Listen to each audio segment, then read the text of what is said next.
Ladies and gentlemen, we have a problem with economy in Valorant.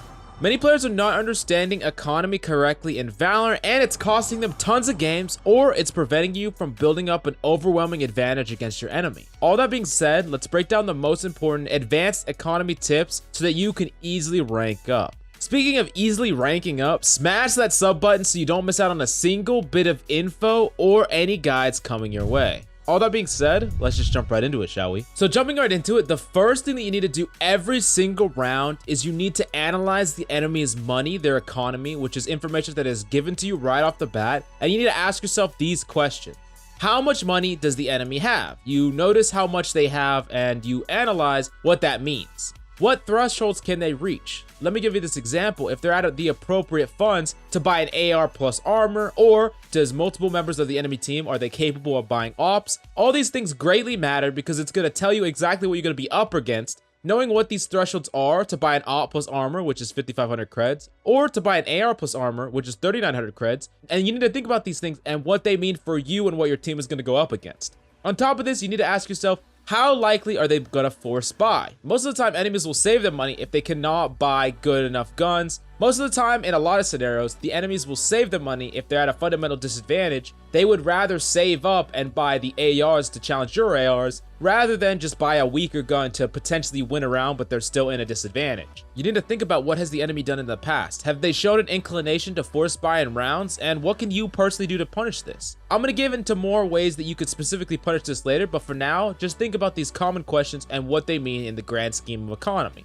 Now, for the last question you need to ask yourself is, what does their gun set say about their game plan? For example, if they have ARs or potentially ops, they're more likely going to be playing long sightlines. Now, if they're really cheaper, they're going to be force buying and they might have closer range weapons, then there's a good chance that they're going to be stacking close instead. Knowing what guns they have can also tell you where they're going to be playing and what is their game plan to get kills. Once you know or predict what the enemy game plan is, then it's time to make your own game plan. You need to be changing how you hold and push versus what you're up against. If the enemy doesn't reach those thresholds, they will often lose the longer fights against rifles and AR, and typically outside of the Marshall sniper rifle, low money equals lower effective range across the board. That being said, some places will favor certain ranges, so if you have the advantage in the range category, you want to be taking longer fights and longer sight lines. You need to be careful of cheap guns that can win close range fights like the Stinger or shotguns versus much better guns, because if you go into their effective range, let's say you challenge something like Hookah on the point bind with your AR,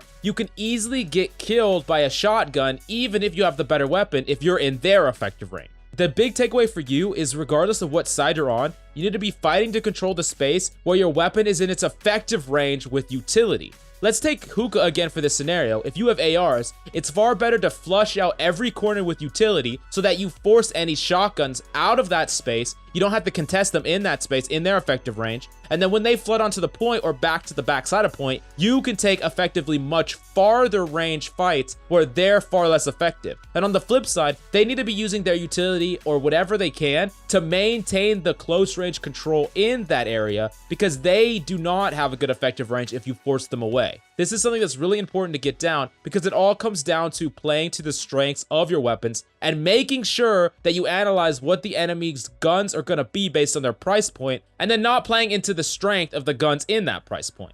Now, keep in mind often, when enemies are on a save round or a force buy round and they're rocking far worse weapons or close range weapons, they will want to push mega aggressively, and in ranked, they will often joint stack, especially on attack. If you're holding a sight, let's say you're holding a sight with an AR, but you're holding it alone, and you notice that you're getting heavily pushed by 4 or 5 people, the best plan of action is to delay them with utility and then retreat with your team to have a full team fight. Pound for pound, if your team has the better weapons, you can win a straight up 5v5. However, what the enemy is trying to do here is they're trying to swarm and trade picks, and then they can typically win that round out because one, they traded picks or they forced a trade by stacking 1 point and swarming you, and then they got to pick up your AR, and now some number of them have better weapons or equal weapons to your teammates. So that's really how they win the round. So you need to really think about that. You dying and trading is very poor in this scenario because you give the enemy a better gun. You do not want this to be you. It's far better for you to wait, regroup, use your utility to delay, and then have a refight with your whole team because you have much better guns than them, and they're going to have a hard time challenging you as a 5v5. Now let's talk about what you do when you win the first round. Let's run through some scenarios and give you some examples of things you should do and specifically not do. So when you win the first round, often it's incredible to buy an armor plus a spec so that you have a decent balance against any guns that the enemy could buy. And even if they save, you can just destroy them because they're just going to be running pistols with no armor, and it's really easy to win. Now, after you win the second round, let's say you won the pistol round, you bought the Spectre plus armor, then you won the second round because the enemy saved again. Here's a huge mistake I see often, but it seems that even if you win with the Spectre, I see a lot of the winning team buy assault rifles and basically give up their Spectre. This might be tempting because you know that the enemy team is going to buy ARs. However, that being said, I would greatly discourage this if you have your Spectre still from the previous round. Those who died can of course upgrade to ARs, and you could potentially play switcheroo where you give the ARs to the duelers and then make sure you put your limited amount of ARs on different points or potentially points where they're stronger with longer sightlines. However, the question that you're probably asking is, why wouldn't you just buy ARs as a team if you know the enemy is going to have ARs? Well, the thing is, a Spectre plus full armor is still incredibly capable of winning fights against enemies with better guns. The distance is not that far away, especially in that close range. And on top of that, you're essentially furthering your economy and still giving yourself a decent chance of winning the round. Even if you lose, you're still well off because you have saved your money instead of spending every last drop. Now, the problem is if you force buy for no reason and you lose, you will be stuck in an economic rut for a whole next round when you never needed to put yourself or your team in that situation in the first place. Unlike the enemy, who is in a situation where if they lose their buy round, they will be forced into that rut automatically because they lost the pistol round plus the second round,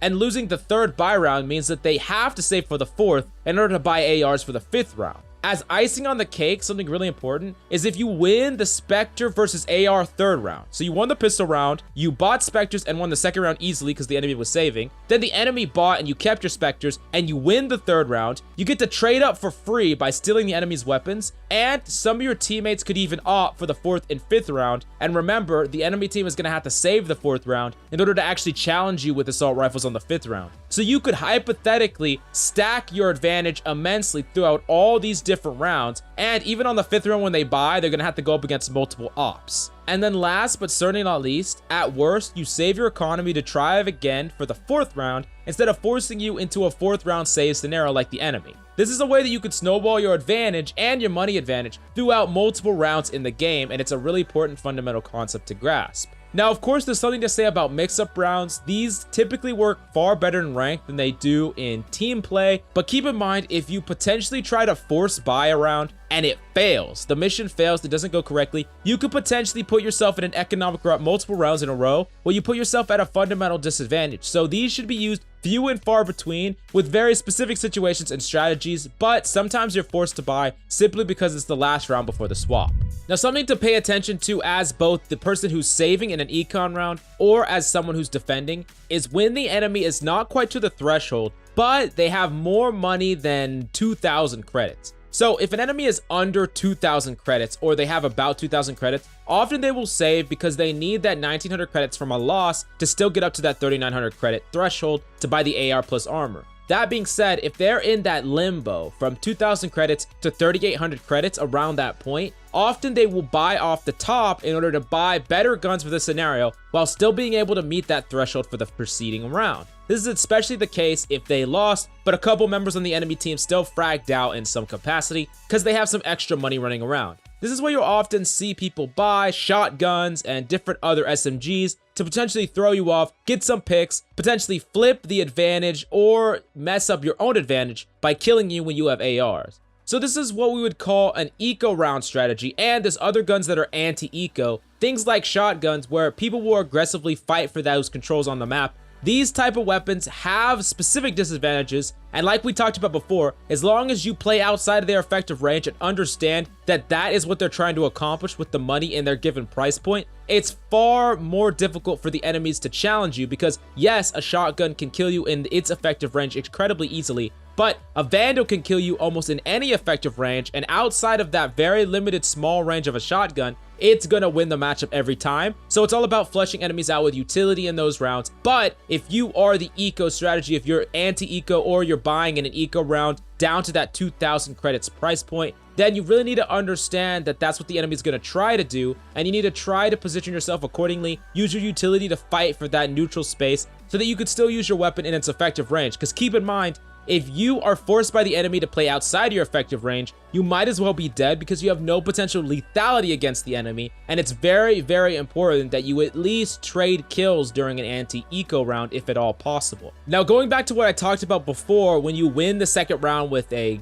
gun like the Spectre, the reason that I heavily suggest the Spectre in that scenario is Spectre is the gun that can easily trade up, while there's other guns that simply can't because of their effective ranges.